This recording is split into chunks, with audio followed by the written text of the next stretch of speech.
الأمير سعود بن نايف بن عبد العزيز أمير المنطقة الشرقية أيام عيد الأضحى في بلدية السنابس بجزيرة تاروت فعاليات مهرجان الدوخلة 11.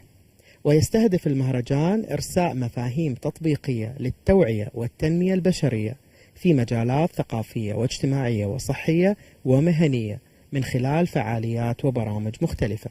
وتتضمن الفعاليات الحفل الذي سيقام في أيام عيد الأضحى المبارك، وهي كلمة البلدية، أوبريت الدوخلة، تكريم الرعاة والداعمين، جولة ميدانية في المهرجان. ويشمل المهرجان القرية التراثية، التراث البحري، الحرف اليدوية، المقهى الشعبي، المعارض الفنية، الأسر المنتجة، النحت على الرمال، الخيمة الثقافية، المشروع الصغير والمسرح الخارجي والمحلي، وأيضا معرض القرآن الكريم ومعرض السلامة المنزلية. المهرجان هذا يتنوع بفعالياته من ثقافية إلى تراثية إلى تاريخية إلى ترفيهية.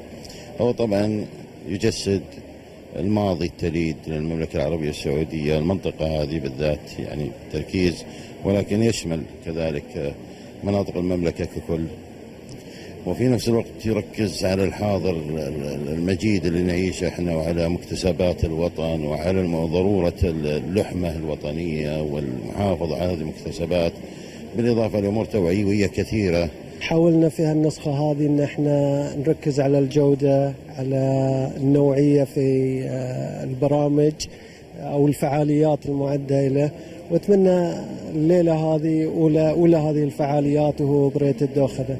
وزي ما انتم شايفين في المهرجان الفعاليات متنوعة، وأهمها القرية الشعبية التراثية اللي ركز عليها المهرجان. أتمنى أن المجهود اللي بذل من قبل المتطوعين ينال إعجاب الجمهور.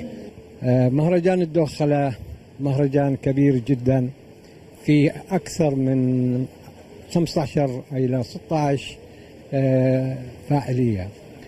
هذا المهرجان أول حاجة هو القرية التراثية.